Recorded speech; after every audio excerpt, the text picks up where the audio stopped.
Hi, Misha here, and kind of getting back to a look at Japanese aircraft carriers of World War II.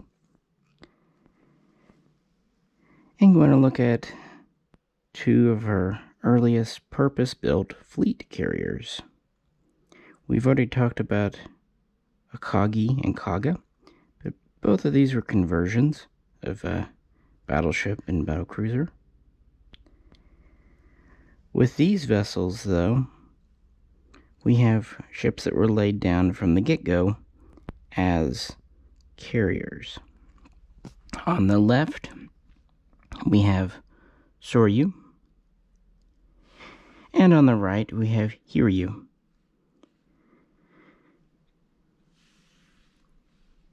These were both authorized in the 1931/32 naval budget, and were designed to at least nominally fit the terms of the, at the time, new London Naval Treaty. So they were concerned about tonnage, yet they wanted a carrier able to operate 60 or 70 aircraft. So they had their work cut out for them. They were also considered important for speed and range and several other factors. So yeah, this definitely has a lot of history here, and both of these were at the Battle of Pearl Harbor and the Battle of Midway, and both were lost at the Battle of Midway. And both models here are 1/1100 scale diecast from Eagle Moss, and both of them I had to import from China from this seller on eBay that I've actually found and been very pleased with. And Soryu here is what I've been waiting on, and she came in about 2 weeks early, which is a nice change from how shipping has been. And with that, I'm also trying out a new attachment and some things for the new camera, so forgive me if a few things are a little wonky, but ultimately hoping to improve the quality for you. Not so much for me, because, well, I can't see it anyway, but yeah, hopefully for you. I find the naming conventions of these very interesting too.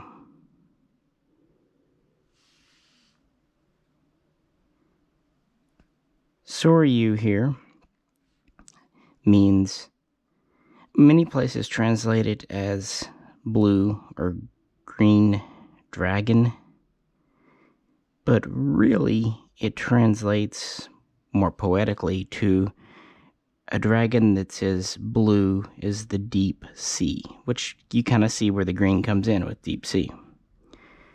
Hiryu is a little more straightforward. Its name means flying dragon, which makes perfect sense considering it's an aircraft carrier, and considering how fast these guys were. Soryu here was laid down in 1934, towards the end of the year. She was launched about 13 months later, at the very end of 1935, and she was commissioned 2 years later, at the end of 1937. Originally, Hiryu was to be an exact sister, but based on lessons learned from Soryu and the 4th Fleet incident in 1935 and some other things, and just the fact that they were getting ready to abrogate the London Treaty system, she was modified. The design was changed. So many consider her more of a half-sister. She was laid down in 1935, and she was launched towards the end of 1937, and finally commissioned into full service in the summer of 1939. So she was about 1.5 to 2 years behind her half-sister at any given time, but was very much in service prior to World War II. So with that, let's dive into these vessels and their history. So let's try it on this little tripod. Soryu, like I said, was laid down as a carrier But since her construction started while Japan was still nominally obeying, at least on paper, the treaty system, she was originally classified as a flight deck cruiser, not a fleet carrier. To be fair, her hull is very cruiser-like, and she even uses the same shafts and screws as the Mogami class cruisers, because speed was paramount. She is nearly 750 feet long. Her flight deck is a little under 712 feet long, and at its widest is about 85 feet, with the hull just under 70 feet at its widest. She had a crew roughly of 1,100, not counting the air group and what have you. And of course she had standard anti-aircraft defenses, which were upgraded throughout her service. During her sea trials, she actually was very fast, about 34.5 knots, which made her the fastest carrier in the world around 1937. In practice, when she was fully laden, this would drop slightly to about 34 knots, top speed, still making her quite fast. Her standard weight was a little over 16,000 tons, with a full load normal weight of just over 19,000 tons. Her maximum aircraft capacity was 63 planes active, plus 9 in reserve, but in practice she usually carried somewhere between 55 and 60. She had 3 elevators, 1 center line in the front, and 2 offset to starboard. And she had her island on the starboard side, which is a pretty common location, but a lot of Japanese carriers and even some British carriers at the time lacked islands at all.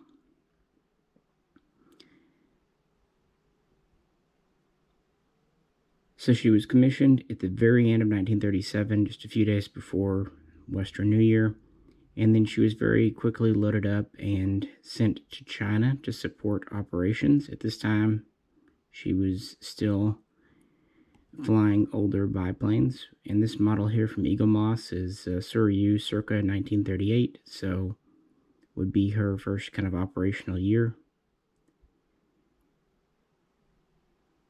Her air group would support operations over Nanking, and actually would be detached for a time that spring, rejoining the carrier in July. And she would continue to support Army operations through September, October, although really didn't see much combat. And at the end of 1938, she would return to Japan.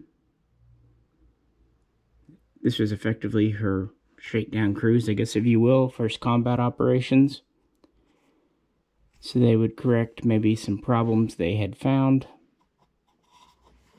And in 1939, she would be stationed for quote-unquote training. But in 1940, she would go into active combat again.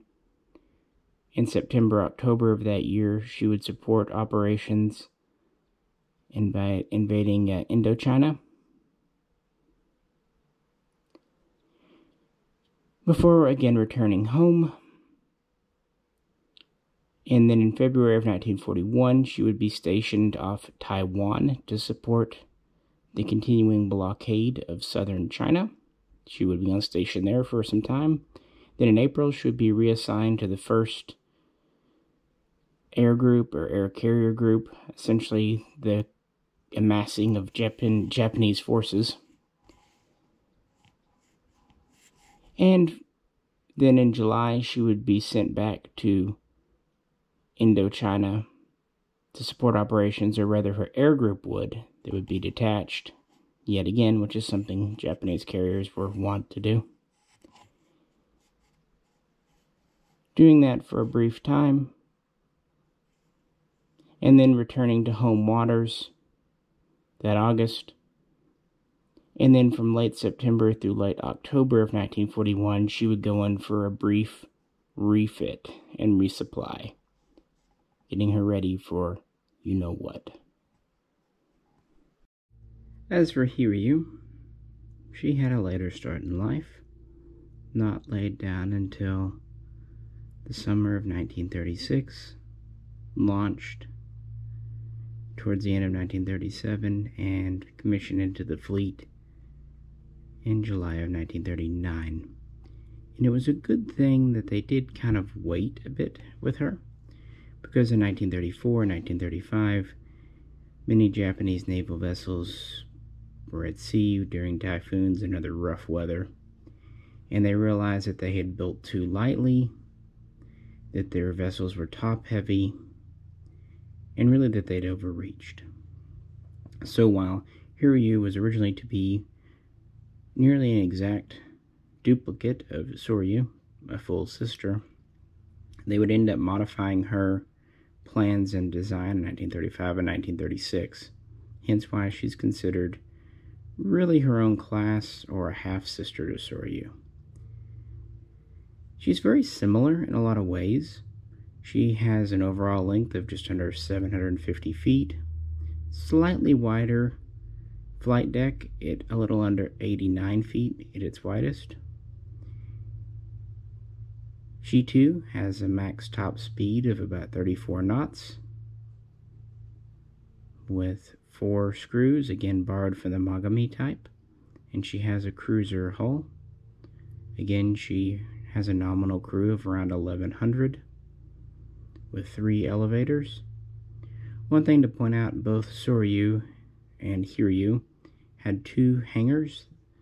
The upper one was a bit over 560 feet long, and the lower was a bit under 470 feet long. The problem was the height. The upper hangars on both were only 15 feet high, and the lower is 14 feet.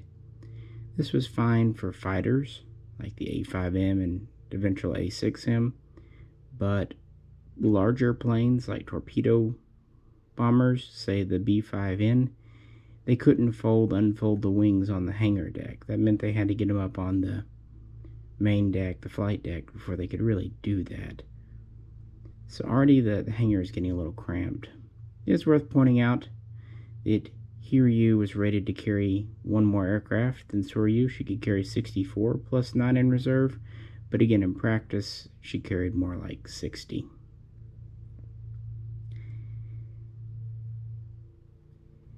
She was a little heavier though, because like I said, it was a modified design. She had a standard weight of about 17,600 pounds and a full load weight of just over 20,500 tons. And this extra weight came from the fact that she was made stronger. They gave her more armor, a reinforced, thicker hull, reworked some of her construction to make it more durable, and as hopefully you can see if I have this pointed halfway right, they moved the island from the starboard side to the port side, which is the easiest way to tell Soryu from Hiryu at a glance. So Soryu will have it on the starboard, Hiryu will have it on the port. Just them trying to kind of experiment with what's going on. And she would have various anti-aircraft defenses throughout her service, just as the same. So she joins the fleet in July, and she's assigned to the 2nd Carrier Division towards the end of 1939. Some of her first operations, she detached her air group in September, October to support the invasion of Indochina, along with her sister. And also, along with her sister, she was used to reinforce the blockade of southern China via Taiwan in February of 1941. And again with her sister, she would return to Japan, being reassigned to the 1st Flying Fleet, 1st Carrier Division on April 10. And in August through early September, she would go in for her own minor refit, being the flagship of the division, while Soryu was in for her refit a month later. And of course, after her refit, she would begin training for the Pearl Harbor attack. Let's try this from an elevated position this time. So after their refits, brief as they were, the air crews and the ships began training for the upcoming Pearl Harbor attack. And then finally, the 6 carriers that would take part would meet up on November 22nd, leaving Japan on November 26th, taking a long route using the North Atlantic to try to avoid any traffic.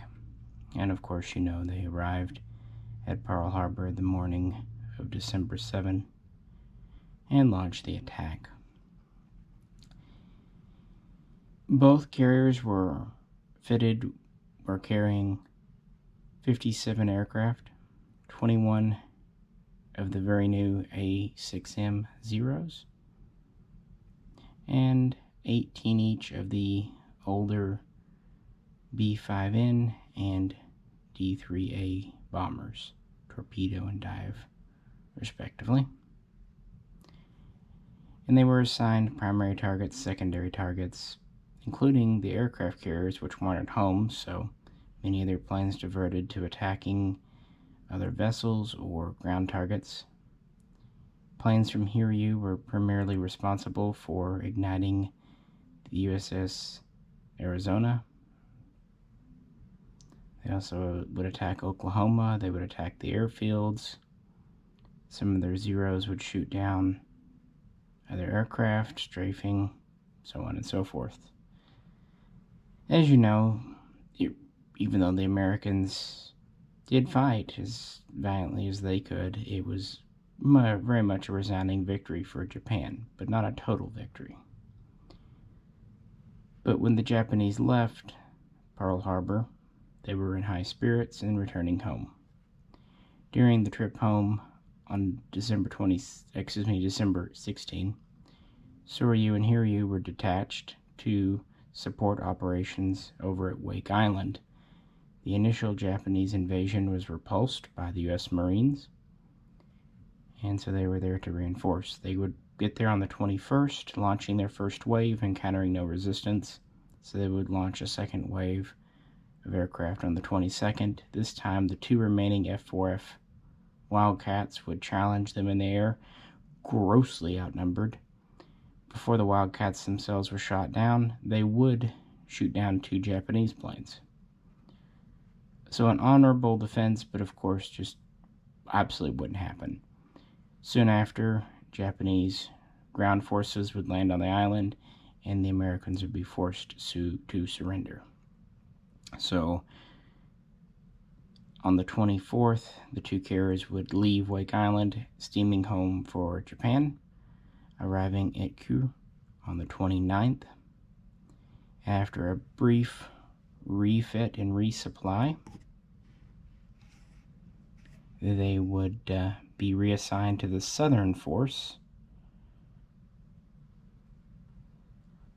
leaving port again on January 12 of 1942.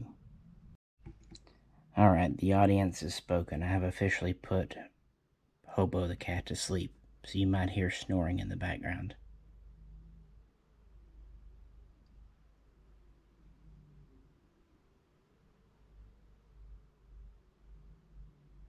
So yeah, we'll continue. On January 12th, Hiryu and Soryu would leave for the Dutch East Indies and Japan's continuing conquest of various Allied holdings in the East. They would be instrumental in the taking of the Palau Islands, several other smaller campaigns throughout the month. Then in February, they would rendezvous with Kaga on Akagi, and on February 19, they would all four conduct a very famous raid on Darwin, Australia, the port. It was another success for Japan. 8 ships were sunk outright. 3 were so heavily damaged they had to be beached or they would have sunk, and others were damaged, and of course it just provoked terror. This was one of the most direct attacks that Australia experienced during the war.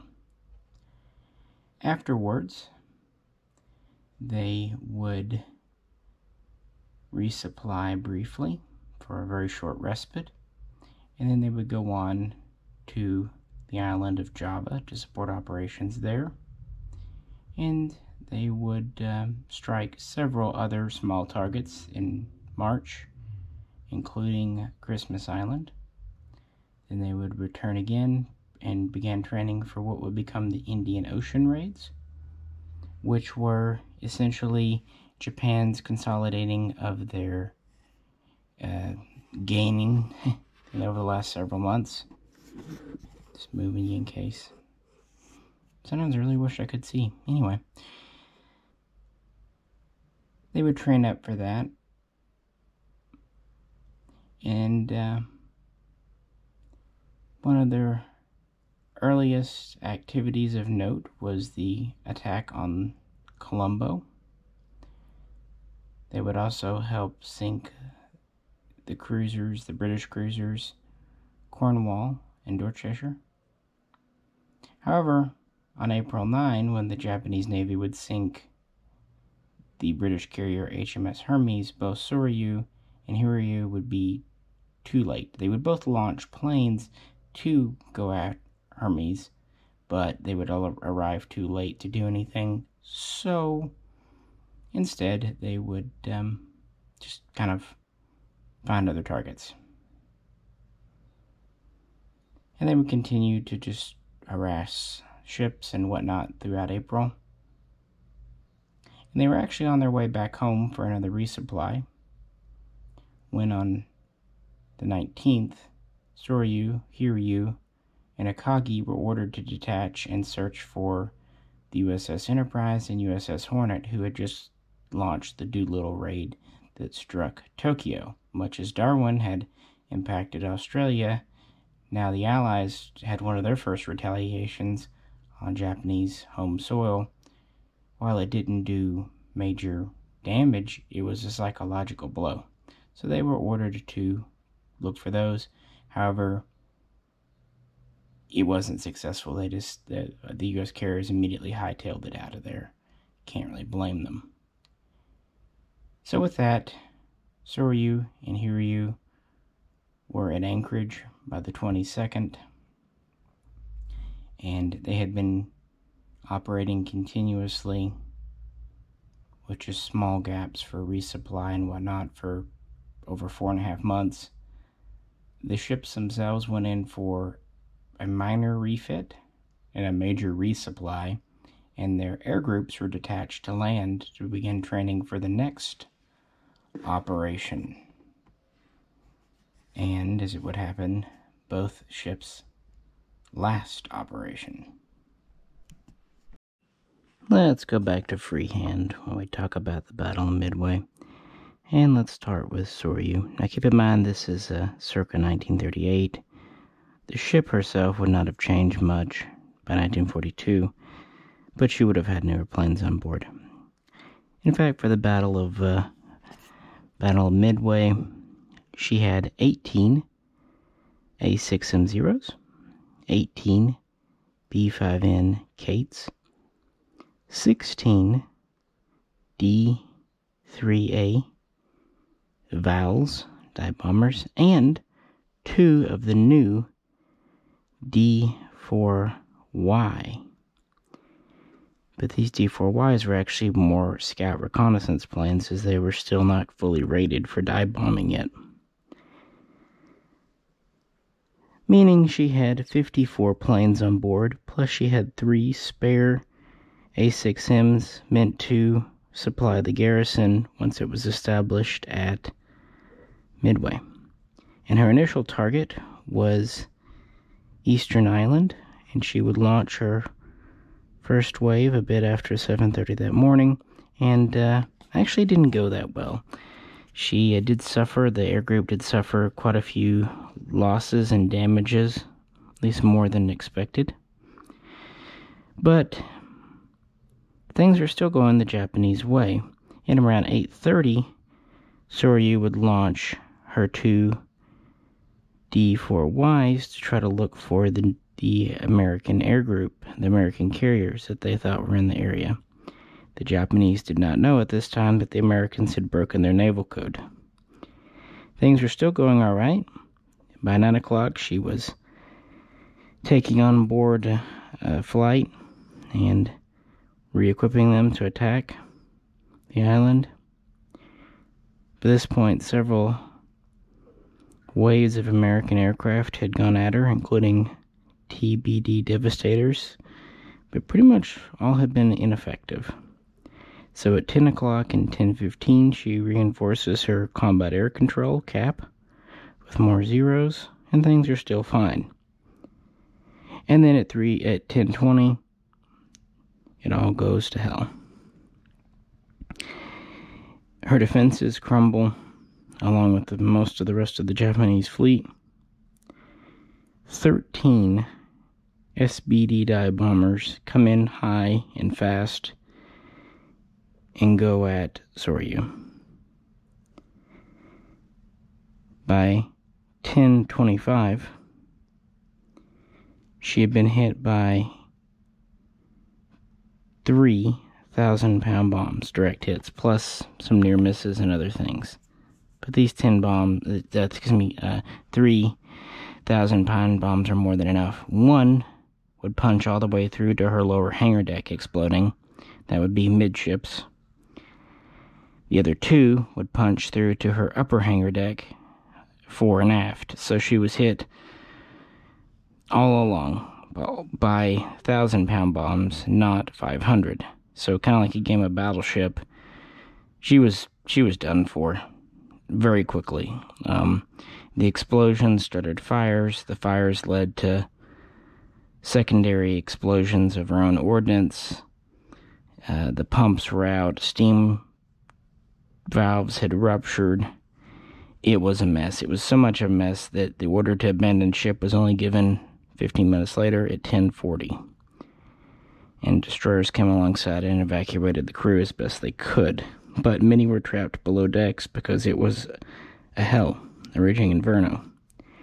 While the hull would still be floating for the rest of the day, it was just a wreck, an absolute wreck. So a Japanese destroyer was ordered to torpedo her so they could move along. And she was reported sunk at 19:15 hours, so 7:15 on the evening of the Battle of Midway. And Soryu here would actually suffer the highest attrition rate, the highest loss rate of any Japanese carrier that day, with 711 of her crew killed, including her captain. And thus ended Japan's first true purpose-built fleet carrier. But Hiryu's story is a little different, frankly. So, Hiryu at Midway. She had on board 18 each of the aircraft, A6M, D3A, and B5Ns. No D4Ys on board. Plus she had 3 zeros intended for the garrison, just as Soryu had. And her originally went very much the same. She was assigned to attack the U.S. facilities located on what was known as Sand Island. And her attack there did experience some pretty heavy losses. 10 planes shot down, another couple damaged. But otherwise, the American attacks against her were pretty ineffective. And interestingly, Midway had half a dozen of the very new TBF Avengers, and they did attack Hiryu, but again were pretty ineffective. The first SBD attacks were ineffective. So on and so forth. She would help reinforce the Combat Air Patrol at 10:15, and while Japanese air defenses would crumble at 10:20, all of the SBDs went after other carriers, Akagi, Kaga, and Soryu. So, Hiryu actually escaped unscathed. So much so that by 11 o'clock, she was already launching another attack wave. And this would meet the Yorktown right around noon.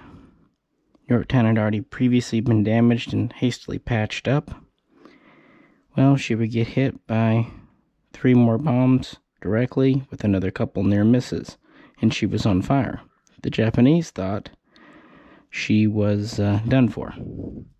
So when the next wave was being prepared, oh yes, just because they lost 3 out of their 4 carriers, the Japanese weren't giving up.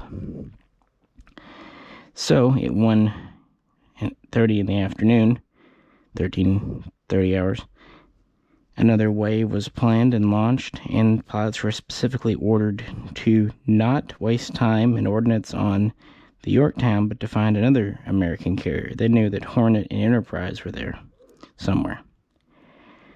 Well, what did they do? They attacked Yorktown. Because not only had the damage control teams put out the fires, they had the ship sailing at 19 knots or so, and even able to launch aircraft. So they thought it was another carrier, therefore they would again attack Yorktown, scoring a couple more direct hits and doing damage. So by 2:30 or so, Yorktown is damaged again, and this time it's just too much for the old girl. So the order to abandon ship was given, and Yorktown was lost. By this point, Hiryu herself is unscathed, but her air group has been mauled. She's had several waves, losing planes. Yet the Japanese are planning yet another offensive. Or at least the admiral in charge of Hiryu is. Even though he only has about 9 bombers left, 19 Zeros, plus they've recovered half a dozen or so Zeros that were originally on Kaga and Akagi. Not much to work with, but he was going to go for it. But then his admiral ordered him to break off and sail west to regroup. So they started recovering the reconnaissance planes, but unbeknownst to them, originally by 5 o'clock, another wave of American bombers, around 42 of them to be exact, from Enterprise and Hornet, were coming in. Their first attack run was ineffective. They pretty much missed because Hiryu had changed course. But the second run was not. She would be hit by 4 bombs, all in the front. This would just rip apart her deck, even flinging the forward central elevator into the island, and just starting all kinds of fires and the usual you would expect with Japanese ships.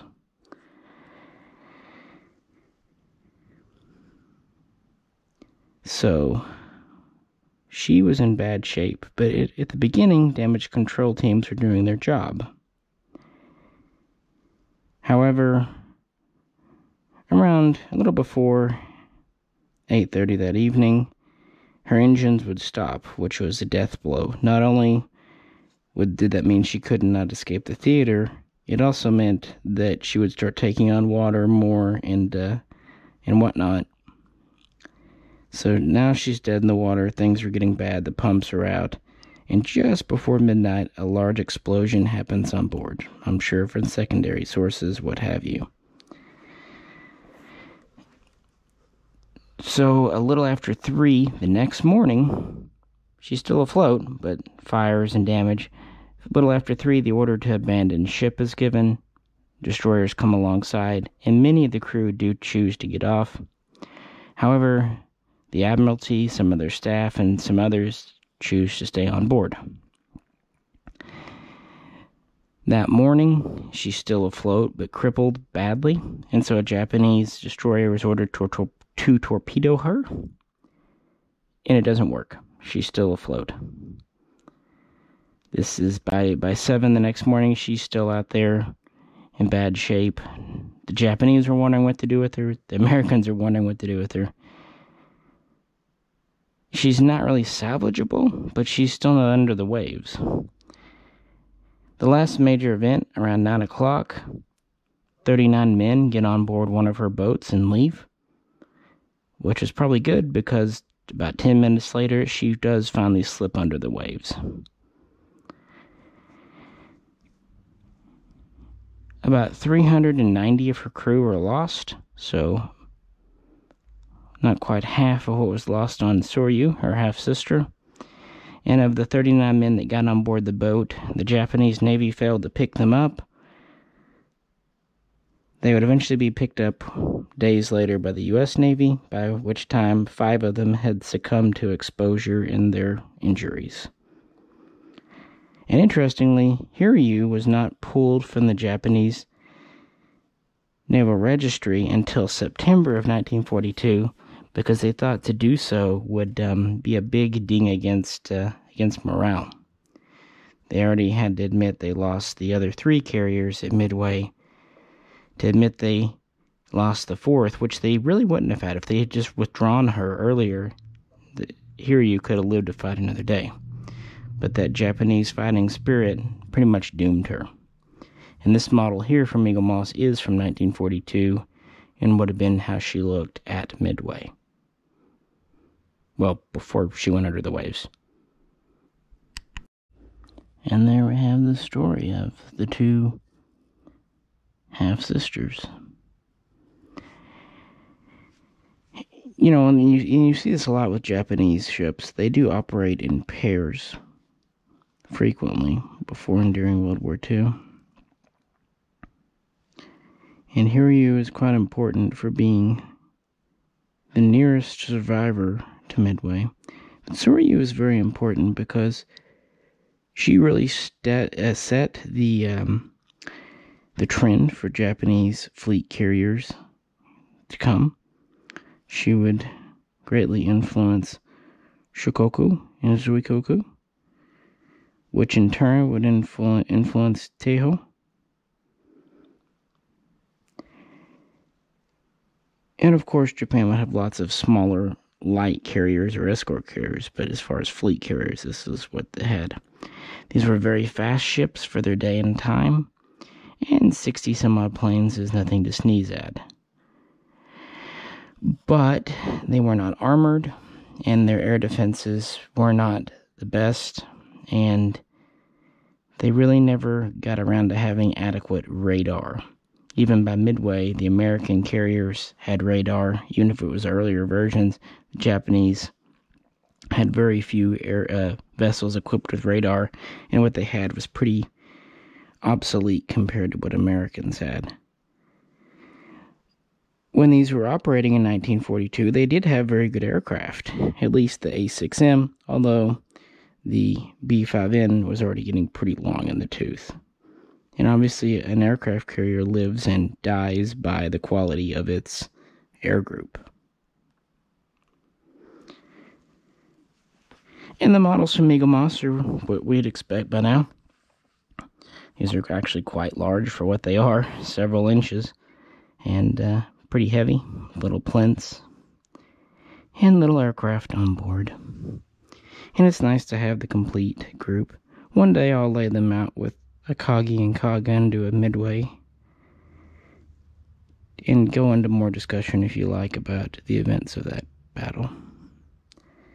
And with that, folks, I will let you go. As always, if you could, like, share, and subscribe. And if you have any comments, please post them below. This is Misha. Catch you very soon. Next time. Unlike